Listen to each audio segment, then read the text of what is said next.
السلام عليكم. لا تنسوا الاعجاب بالفيديو والاشتراك في القناة تشجيعا لنا لنستمر بنشر المزيد ان شاء الله. اهلا متابعين قناه راي عام وصفحه عاجل على الفيسبوك. فجأة كبيره تم تفجيرها في قضيه مقتل مشرفه عمال النظافه داليا الحوشي ببورسعيد. كلنا توقعنا ان في مفاجاه، كلنا توقعنا ان في حاجه مجهوله لسه ما ظهرتش للناس. كنت بتكلم مع اصدقائنا واخواتنا على بثات اليوتيوب وبثات الفيسبوك عن الجريمه البشعه دي، وقلنا لسه في حاجات كتير في المجهول لسه ما ظهرتش، والحمد لله بفضل بعض المحاميين اصحاب الضمير بان جزء كبير من الحقيقه هتغير مسار القضيه راسا على عقب. فجرها المحامي محمد عبد العليم اللي قال فيه بالحرف الواحد ان المتهم شريك بنت داليا الحوشي في تنفيذ الجريمه.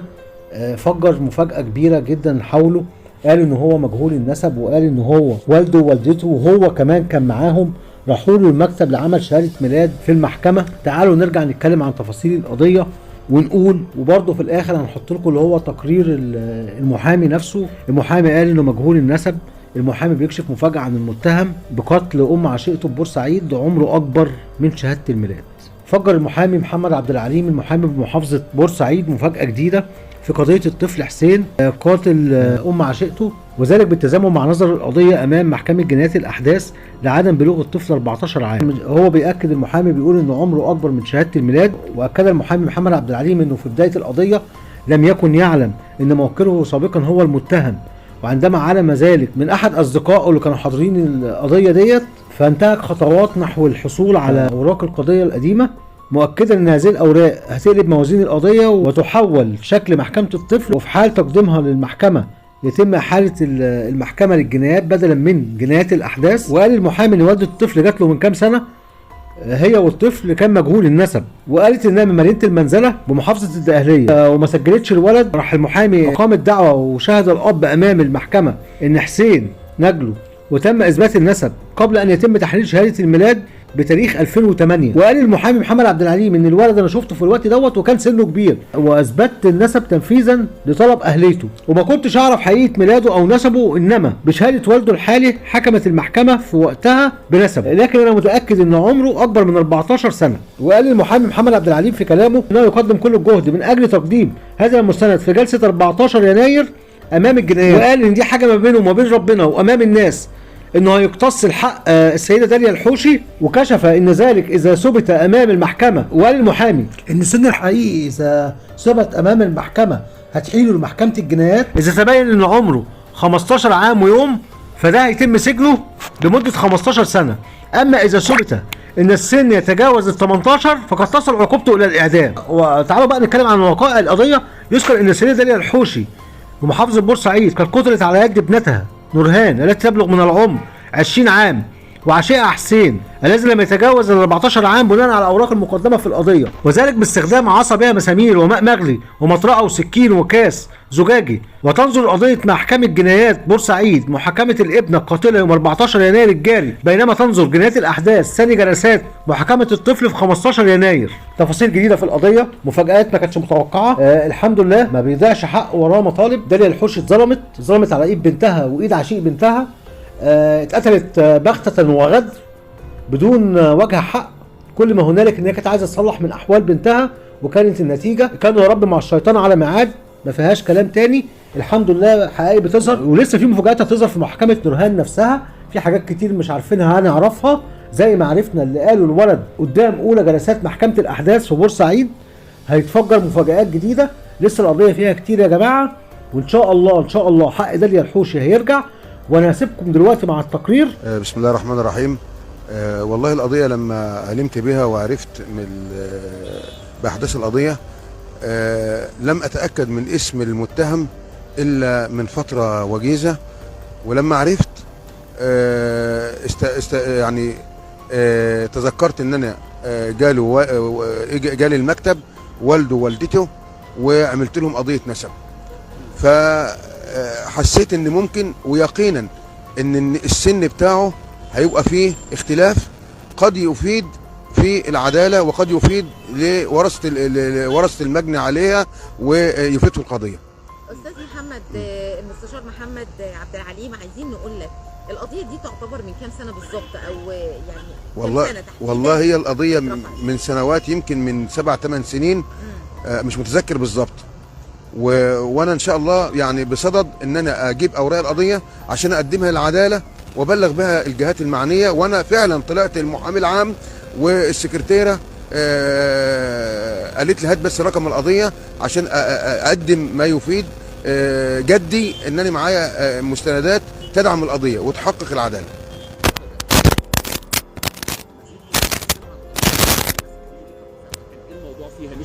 قضيه النسب كان والده ووالدته جول المكتب بتاعي، ورفعت لهم قضيه لان ما كانش معاه شهاده ميلاد. ما فيش شهاده ميلاد باسمه، يعني عايش لغايه العمر ده ما فيش شهاده ميلاد. ووالده عمل لي قضيه، عمل لي توكيل، ووالدته عملت لي توكيل، وحضر والده امام المحكمه واقر بصحه نسبه. يعني والده بنفسه اجى اقر امام القضاء بصحه نسبه ونسب الطفل اليه، وصدر حكم بثبوت نسب الولد المتهم امام القضاء. لما ثبت الحكم في الوقت ده كان الواد لسه بقى بيطلع له شهاده الميلاد ما بعد الحكم. صح ايوه. يعني الغرض من القضيه كان ان يتعمل له شهاده ميلاد. القضيه كان سببها شهاده الميلاد. شهاده ميلاد، نعم، ايوه. فانا يعني متاكد ان السن مختلف. 14 سنه ايه، انا بقول ان السن مختلف. فانا هشوف على اساس ان انا ابلغ برضك العداله واكد من التواريخ الصحيحه، لان الولد ده في الوقت ده كان سنه كبير. انت شفت استاذ محمد الشهاده قدام؟ شفت الولد، شفت الواد في الوقت اللي كنت بترفع فيه القضيه. ايوه، بس احنا بقى ساعتها بقى مش متاكد ان احنا كتبنا التاريخ قديم او التاريخ ايه كان الولد، لكن الولد كان جالي المكتب كبير وانا برفع القضيه. يعني حضرتك اثبتت السن اللي قالوه اهله، ولكن لا، السن اللي قالوه اهله، لكن هو كان بيبدو علينا اكبر سن. وانا لما رفعت القضيه دي كان الامر بالنسبه لنا المحامين مش كلهم فلان وعلان، لا، احنا في جانب انساني. احنا بنرفع قضيه زي دي يعني بنرفعها انسانيا وخدمه للمجتمع وخدمه للناس. فانا رفعتها من يعني صوت العداله. ايوه، للعداله. وان ولد ازاي ده الولد، احنا اصلا من المنزله قالوا كده ان هم من منزله، وما كانش فيه اثبات ساعتها لما اتولد، ما كانش فيه، ما عملناش، ما ايدناش نسبه وكده. فلما جولي عارفين ان انا راجل يعني متدين الحمد لله. فيا استاذ محمد الموضوع ده لله والكذا، وكانت الموضوع يعني ما خدتش منهم يعني اتعاب او كان الامور. انت كمان عملتها لله. حاجات مصاريف لا تذكر، لان القضيه يعني بعتبر ان ده جانب انساني، والمحامي اي محامي ليه جانب انساني في المجتمع. فلسنا المحامين مش كلهم المحامين يعني بيتقاضوا اتعاب باهظه او لا، جانب من حياتنا جانب انساني للمجتمع وللناس وللوطن يعني. طب رايك ايه في القضيه دي؟ والله بعيد عن طبعا حضرتك كده فجرت حاجه كل الراي العام محتاجها. والله انا حزين، لان الولد ده لو اتحاكم بالسن الصغير هيبقى عقوبه يعني متدنيه، هيبقى يتحاكم كطفل. بل بالعكس، انا خايف على الاحداث من الطفل ده، من الولد ده لما يروح الاحداث. انا خايف من ان هو يكون جرثومه في الوقت مع الاطفال الاحداث. لكن انا طبعا لازم الاول ابلغ الموضوع ده، لازم الجلسه مؤجله 15/1، فبصدد تقديم الاوراق للجهات المعنيه والعداله عشان برضك ابرأ ذمتي وابرأ صحتي امام العداله. احنا عايزينك يا استاذ محمد في النقطه دي بالذات تضيفها للناس، لان الناس يمكن مش فاهمه الفرق ايه ما بين ال 14 وما بين ال 15 ويوم وما بين القضيه او المستندات اللي مع حضرتك تطلع ويثبت ان هو مثلا كسر ال 18. يا جماعه، اي قانوني يعلم جيدا ان المتهم لو اتحاكم بالسن ده يبقى ولا عقوبه ولا شيء، لان ايداع مؤسسه، توبيخ، لوم، كلام يعني مع احترامي بالنسبه للاطفال شيء يعني. لكن ده في السن ده هيخش محكمه الجنايات. لو عدى السن القانوني 18 سنه هيتحاكم امام محكمه الجنايات. يبقى يعني بصدد احنا بين عقوبه، فرق بين السماء والارض، بين طفل صغير وبين قانون مع واحد معدي السن 18 سنه. يعني معلش، ده شيء يعني هيسلك صدر الناس في تحقيق العداله. وان الامور يعني تعود الى نصابها ونضع النقط على الحروف يعني ان شاء الله. طب استاذ محمد، يعني لو وصل لمحكمه الجنايات يكون طبعا الحكم للمحكمه، لكن بالجرائم اللي اطلعنا عليها وشفناها يكون قريب من حبل المشنقه كما يطالب الناس طبعا. يعني هو هتتغير يعني 100 درجه 100 درجه هتتغير، لان السن اللي هو فيه ده بنحكم طفل ايه؟ طفل اللي يعمل يعني مع احترامي مش بتكلم على القضيه، ماليش ان انا اتكلم في القضيه لاني ما قريتش القضيه، انا علمت القضيه من منصات الراي العام الراي العام من الناس يعني، وشفتها على المواقع. لكن انا يعني القضيه بتمثل لي ضرر نفسي كشخص في المجتمع، بنبص نلاقي المجتمع بيتضرر من مثل هذه الجرائم التي لم نكن نسمع عنها من قبل يعني. بس تسارع الوقت يا استاذ محمد من اجل الحصول على المستندات دي. طب اول ما ان شاء الله اجيب المستندات ان شاء الله هتطلع معانا ان شاء الله.